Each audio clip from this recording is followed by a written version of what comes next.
Hi, I'm Jason Sullivan of Rathbone Group, and this is On Subrogation, your free video resource to assist with your subrogation and recovery claims. We also have a podcast on subrogation hosted by my colleagues Rebecca Wright and Steve Alsip. Check out their podcasts for real in-depth and great discussions on many of the issues you face. This video is going to talk about unjust enrichment. And what is unjust enrichment? It is when one party is impoverished, another party is enriched. There's a connection between the impoverishment and the enrichment. There's no justification for either of them, and there's no other legal remedy. And at this point in the video, you throw your hands up and you say, I don't even know what that means. And I agree. Those are kind of weird elements of a claim, which ultimately boils down to fairness. Whenever there's a claim that a client presents to me that doesn't really fit in with a tort, doesn't really fit in with a contract, I always consider, is unjust enrichment the legal remedy that's going to exist?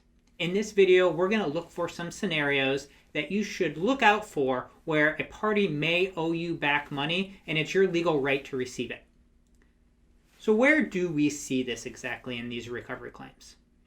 A real common example will be when there's an overpayment or a mistaken payment to a provider, whether that's an auto body shop or a medical provider.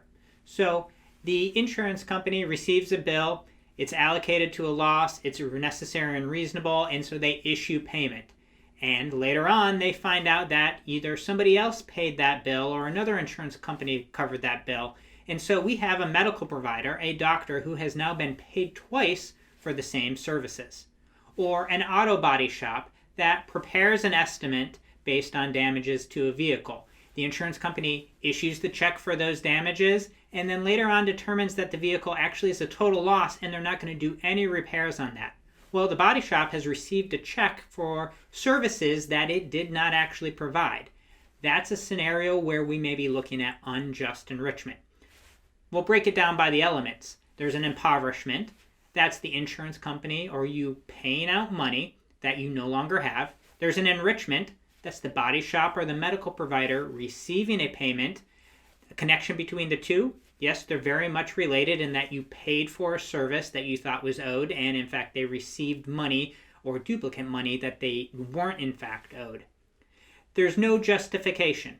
And this is really an interesting scenario, which a common law school example will be, my neighbor is going to pay to have his house painted. He contracts with a company and they say, sure, we'll be out on Tuesday, we're going to paint your house. Except they don't paint his house. They come to my house and paint my house. I'm not home, so they begin painting, but I do arrive home about 30 minutes later. And I say, whoa, this is nice. These guys are painting my house. And I just let them carry on and I don't say a word about it. In that case, there would be a justification for them to receive the payment.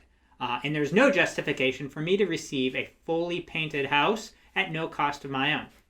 If they come to me and say, you need to pay us for painting your house, and I say, I don't have a contract with you, I don't owe you anything, unjust enrichment is the remedy that's going to come in and say, no, wait a minute, you received a benefit, they were impoverished because they spent time and resources and money to paint your house, there's a connection between the two, and it's not justified for you just to stand by and let these people paint your house.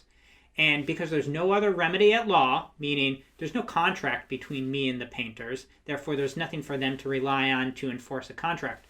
The law is going to step in and say, no, you received a painted house, you're unjust enriched if you don't pay for that, and you had the opportunity to stop it, therefore we're going to require you to pay those. Another scenario you may see will be a double dip scenario, where your insured receives duplicate payments for the same singular loss from multiple parties. The interesting thing about unjust enrichment, and we'll contrast this with fraud or SIU investigations, of which we do have a video out for you, there's no fault required for unjust enrichment. In the SIU fraud cases, a party is making a fraudulent claim and receiving a benefit that they didn't deserve and aren't entitled to. In these cases, where unjust enrichment, where there's potentially a double dip, your insured got 2 checks and maybe they didn't do anything wrong to get those 2 checks, but it would be wrong for them to continue to retain both of those checks. And so an insurance company that later pays and didn't understand that the insured had already been made whole is entitled to recoup and receive those funds. Unjust enrichment claims can get a little complicated, and it's because it's based on equity, and so the court is looking for fairness. One scenario that I have seen is a situation where I mentioned a body shop prepares an estimate of repair, and then the insurance company later decides that the vehicle was a total loss, and so they're not going to do any of the repairs. Except the body shop already got the check and they keep it. Now, sitting in your shoes, you may say, well, that's not fair. The body shop shouldn't receive that money. They didn't actually do the repairs.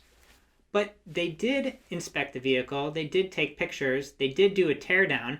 Maybe they even ordered supplies, and maybe they even started some of the repairs before it was deemed a total loss.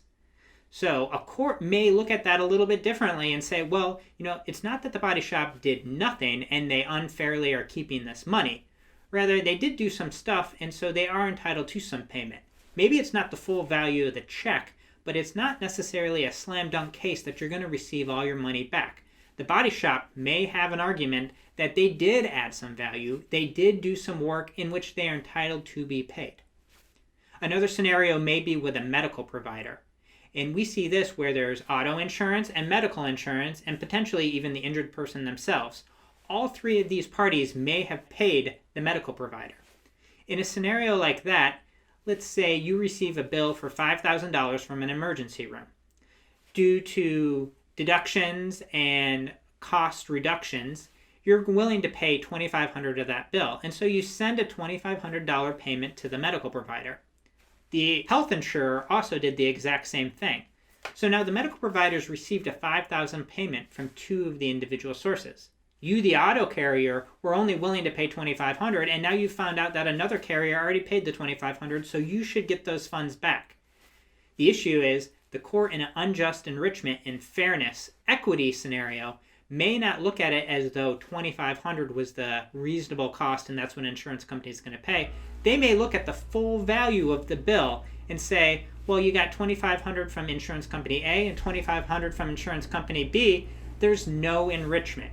And therefore, the cause of action for unjust enrichment will not apply and the court won't require that party to return the money. Those are all scenarios that you may come across and you have to think through, and certainly I recommend doing as much investigation and getting as much information back. When a healthcare provider says, I'm not going to return the money, well, why not? Why do you think you're not unjustly enriched? And maybe they'll come forward with facts that can allow you to actually evaluate the claim and make the decision before you incur litigation costs. Now, you may find that you do need to go forward to try and get that money recovered, and you do have a right to do so under the cause of action for unjust enrichment. For On Subrogation and Rathbone Group, I'm Jason Sullivan, and that's the long and short of it.